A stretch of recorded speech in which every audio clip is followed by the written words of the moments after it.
Hi everyone, I'm Noreen and welcome to my kitchen. Today we've got a kitchen basic. I had a request from both some viewers and my daughter. Can we please have German chocolate cake? Well, in order to have a German chocolate cake, you have to start with a light chocolate cake itself. So today we're going to go and take a lesson from our old school cookbook, and we're going to make an old-fashioned Swiss chocolate cake so that we can make our German chocolate cake in another video. So join me and we'll learn how to make Swiss chocolate cake.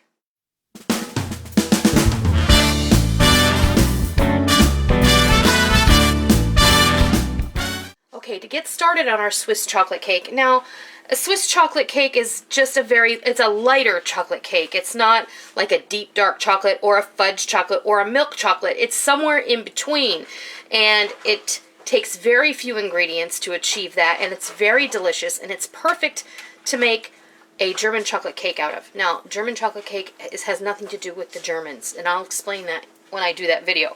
But to get started, you're going to need 2 cups of all-purpose flour, 1½ cups of granulated sugar, 2 teaspoons each of baking powder and baking soda, and 1 teaspoon of salt, 2 tablespoons of organic cornstarch or tapioca starch, 2 eggs, 1½ cups or this 12-ounce can of evaporated milk, 1 stick or 4 ounces or ½ a cup of butter that has been softened at room temperature, and we need 4 ounces of melted baking chocolate. This is unsweetened baking chocolate.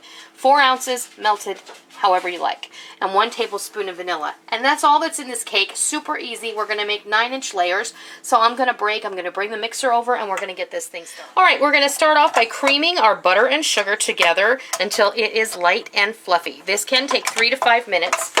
Let's get it started.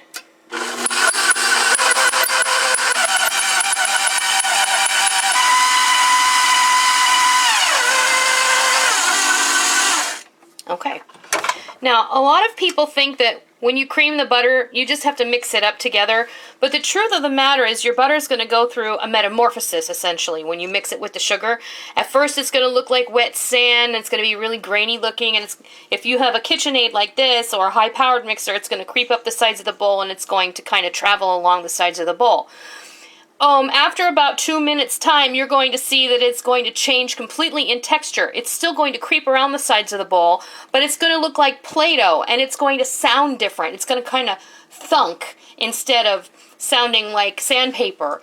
And then after about 2 more minutes, it's going to creep down into the bottom of the bowl, and it's going to look like this. It's going to look more whipped, and it's going to get a little bit more tight, and that's how you want it to look. This is at the point where you know your butter is properly creamed.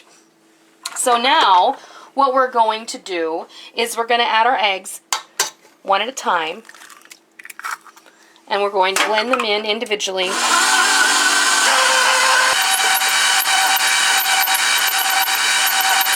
going to add our vanilla. And I'm going to add our melted chocolate that's been cooled.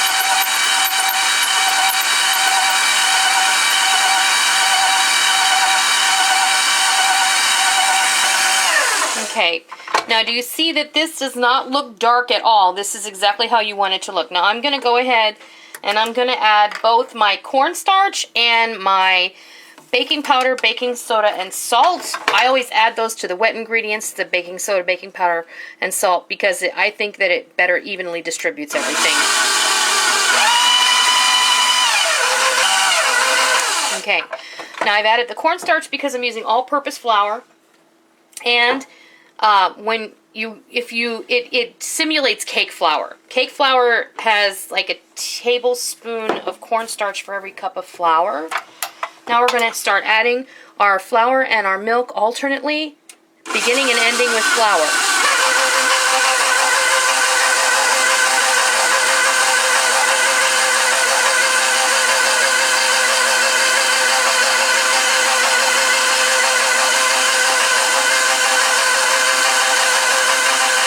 The last of our flour.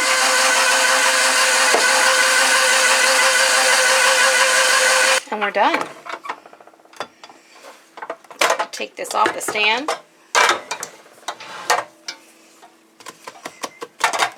Okay, I'm going to go get my pans and we will put this in the oven. All right, now, don't panic. When you see that your cake batter looks fluffy and a little bit on the foamy side, that's okay. That is the reaction from the chocolate and the leavening, okay, the baking powder and the baking soda. This is fine. Swiss chocolate cake is also not supposed to be super sweet.